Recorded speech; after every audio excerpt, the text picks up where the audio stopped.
Good morning India. मेरा नाम है सचिन राठौड़ और मैं हूं आपका साइंस टीचर। आपके लिए फिर से लेकर आया हूं एक अमेजिंग लेक्चर। तो आज हम ऐसे सवाल का जवाब ढूंढने की कोशिश करने वाले हैं जो अक्सर मुझे मेरे स्टूडेंट पूछते हैं कि सर ये यूनिवर्स कितना बड़ा है, ये यूनिवर्स आखिर कहाँ तक फैला है, इस यूनिवर्स का एंड कहाँ पे है, क्या इस यूनिवर्स का कोई एंड भी है या नहीं, हमें नहीं पता, लेकिन हम उसे ढूंढने की कोशिश जरूर करेंगे। तो चलिए मेरे साथ आज इस लेक्चर में हम ढूंढते हैं the end of the universe.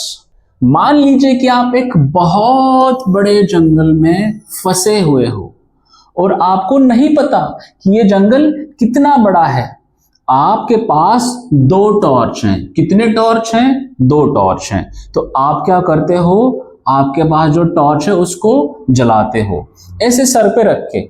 ऐसी टॉर्च है जो जलते ही अपनी चारों तरफ क्या करती है, रोशनी फैला देती है। और इस रोशनी से, इस लाइट से आपको क्या होता है, वो जंगल नजर आता है। तो पहली टॉर्च आप जब जलाते हो तो आपको इतना पार्ट विजिबल होता है। कितना पार्ट? और आप सोचते हो कि जंगल कितना बड़ा है, इतना बड़ा है। लेकिन आप जब दूसरी टॉर्च जलाते हो जो इससे भी क्या है, इससे बड़ी है। फर्स्ट टॉर्च से दूसरी टॉर्च क्या है, बड़ी है।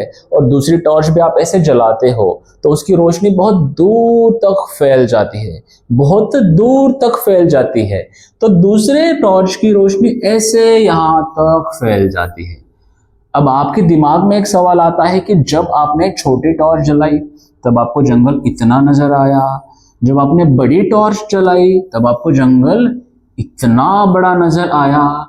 एक बात आप तो समझ गए कि आप जितनी बड़ी टॉर्च को जलाओगे, उसकी रोशनी को देखोगे, उतना ही जंगल विजिबल होते जा रहा है। इससे आपको एक फॉर्मूला याद आया कि जितनी विजिबिलिटी है उतना बड़ा जंगल बनते जा रहा है। मान लीजिए कि आपके पास एक थर्ड टॉर्च भी है जो बहुत बड़ी है, इससे भी बड़ी है। आपने वैसे जलाई, टिक ऐसे टॉर्च जलाई। अब ये इतना बड़ा जंगल विजिबल हो गया। मतलब साफ है, जंगल कितना बड़ा है ये हमें नहीं पता। हमें बस इतना पता है कि जहां तक रोशनी पहुंच रही है, जहां तक लाइट जाके वापस हमें जंगल के पेड़ पौधे पहाड़ दिख रहे हैं, उतना जंगल हम समझ रहे हैं। अब आपने ये सोचा कि अगर आपके पास इतनी बड़ी टॉर्च होती जो बहुत दूर तक जाती तो क्या आपको जंगल वहां तक नजर आता? ऑफ कोर्स आपको जंगल वहां तक नजर आता। इससे हमें एक चीज पता चल रही है, जंगल कितना बड़ा है हमें नहीं पता। वो डिपेंड करता है कि जंगल हमें कहां तक दिखता है। ये सेम चीज यूनिवर्स के साथ होती है। यूनिवर्स कितना बड़ा है हमें नहीं पता, लेकिन हम यूनिवर्स से आने वाली लाइट को, रोशनी को देखते हैं और बेस्ड ऑन द लाइट की वो लाइट कितने दूर से आ रही है उस पे हम डिपेंड, उस लाइट के वेवलेंथ पे डिपेंड करता है कि यूनिवर्स कितना बड़ा है। मैं इसको बहुत आसानी से आपको समझाता हूं। मान लीजिए कि ये हमारी अर्थ है यहाँ पे। अब इस अर्थ से हम टॉर्च जला के यूनिवर्स में रोशनी भेज सकते हैं क्या? नहीं भेज सकते। लेकिन एक चीज आप समझ लो, यूनिवर्स के पास खुद की लाइट है। और वो लाइट कैसे आती है? वो लाइट आती है स्टार्स से, वो लाइट आती है गैलेक्सीज से। ये क्या है? गैलेक्सी। ये क्या है? ये सारे स्टार्स हैं, दूर दूर तक फैले हुए क्या हैं? स्टार्स हैं। और ये स्टार्स क्या करते हैं?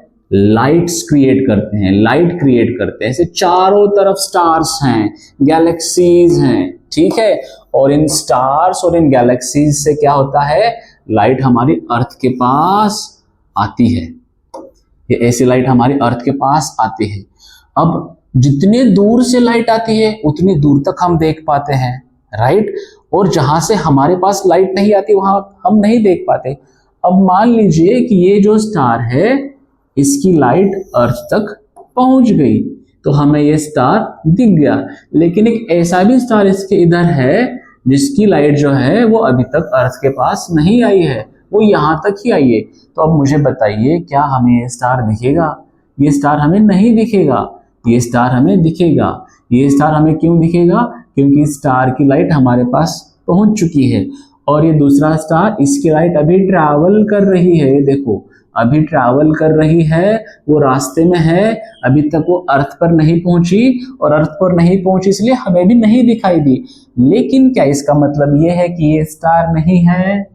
नहीं, ये स्टार एक्चुअली में एग्जिस्ट करता है, ये है, बट इसकी लाइट हमारे पास अभी तक नहीं पहुंची है, और उसकी वजह से ये स्टार हमें नहीं दिखता। तो ये हमारी जो थ्योरी थी ना जंगल की, वो सेम कहानी यहाँ पे भी है। जितनी लाइट हमें दिखती है, जहां तक हम देख पाते हैं, जहां तक हम सुन पाते हैं, वहां तक यूनिवर्स हमें नजर आता है। अब ये देखिए, ये वो यूनिवर्स है जो हमें दिखता है, जो हमें सुनाई भी देता है। कैसे सुनाई देता है? हम लाइट को देख पाते हैं, लेकिन ऐसी रेडियो वेव्स भी होती हैं जो हमें दिखाई नहीं देती। तो उन्हें हम क्या करते हैं? हम उन्हें रेडियो एंटीना से सुनते हैं। हम क्या करते हैं? रेडियो एंटीना जो बड़े बड़े लगे होते हैं ना, वो क्या करते हैं? इन वेव्स को सुनते हैं। ये सभी वेव्स जो होती हैं, ये इलेक्ट्रोमैग्नेटिक वेव्स ही होती हैं। कुछ वेव्स हमें दिखाई देती हैं जिसे हम लाइट कहते हैं, और कुछ वेव जो हमें दिखाई नहीं देती, उसे हम अलग अलग कैटेगरीज में डिवाइड करते हैं। तो वापस आते हैं यहाँ पे। अब ये जो यूनिवर्स हमें दिखाई दे रहा है, इसे हम कहते हैं ऑब्जर्वेबल यूनिवर्स। ऐसा यूनिवर्स जिसे हम ऑब्जर्व कर सकते हैं, ऐसा यूनिवर्स जिसे हम क्या करते हैं? ऑब्जर्व कर सकते हैं। लेकिन क्या इस ऑब्जर्वेबल यूनिवर्स के बाहर भी कोई यूनिवर्स है? मतलब क्या हमारा यूनिवर्स ऑब्जर्वेबल यूनिवर्स से भी बड़ा है? तो बिल्कुल हाँ, हमारा यूनिवर्स ऑब्जर्वेबल यूनिवर्स से भी बहुत बड़ा है। भले ही वो हमें दिखाई नहीं देता, भले ही हमारे रेडियो एंटेनाज उससे आने वाले इलेक्ट्रोमैग्नेटिक वेव्स को नहीं पकड़ सकते, क्योंकि वो अभी तक हमारे यहाँ पर पहुंची ही नहीं है। तो हमारे यूनिवर्स की डायमीटर कितनी है? ये लगभग है 90 billion light years. Light years मतलब एक साल में लाइट जितना ट्रैवल करती है, उस डिस्टेंस को हम लाइट ईयर्स में मेजर करते हैं। और ये कॉस्मिक स्केल पे यूज होता है, क्योंकि हमारा यूनिवर्स, ये कॉस्मोस बहुत बहुत बहुत बड़ा है, और उसके वजह से हमें इसको लाइट ईयर में क्या करना होता है? काउंट करना होता है। तो ये हो गया हमारा ऑब्जर्वेबल यूनिवर्स। लेकिन इसके बाहर भी बहुत बड़ा यूनिवर्स है जो हमें दिखाई नहीं देता, जो हमें सुनाई नहीं देता, और हमें नहीं पता कि वो यूनिवर्स कितना बड़ा है। हो सकता है हजारों बिलियन लाइट ईयर्स बड़ा हो सकता है वो ट्रिलियन लाइट ईयर्स बड़ा हो, करोड़ों लाइट ईयर्स ऐसा फैला हुआ हो। We have no idea। लेकिन हमें इतना जरूर पता है कि यूनिवर्स जो हम देख रहे हैं वो कंप्लीट यूनिवर्स नहीं है, वो पूरा यूनिवर्स नहीं है। हम यूनिवर्स का एक छोटा सा हिस्सा देख पाते हैं। और छोटा सा हिस्सा क्यों देख पाते हैं? क्योंकि ये जो हमारा ऑब्जर्वेबल यूनिवर्स है, इस ऑब्जर्वेबल यूनिवर्स के या इस पॉइंट से जो लाइट हमारे यहाँ तक पहुंची है, यहाँ अर्थ तक, ये 14 बिलियन ईयर्स से ट्रैवल कर रही है। कितना? 14 अरब सालों से ये लाइट यहां से यहां तक ट्रैवल कर रही है। और यूनिवर्स का एज भी 14 बिलियन है। यूनिवर्स का एज कितना है? 14 बिलियन। तो 14 बिलियन ईयर्स में 14 अरब सालों में लाइट, यहाँ की लाइट हमारे यहाँ तक पहुंच चुकी है।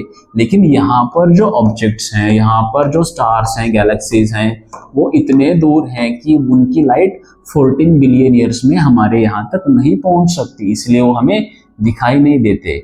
इसलिए अगर कोई पूछे कि यूनिवर्स कितना बड़ा है, तो जवाब यह है कि ऑब्जर्वेबल यूनिवर्स जो है वो लगभग 90 बिलियन लाइट ईयर्स बड़ा है, और जो एक्चुअल यूनिवर्स है वो इतना बड़ा है कि हमारे पास उसका सटीक जवाब नहीं है, हमारे पास उसका कोई डेफिनेट आंसर नहीं है। वो बहुत बड़ा हो सकता है, वो इनफाइनाइट भी हो सकता है। We have no idea. I hope आपको समझ में आया होगा। Thank you for watching.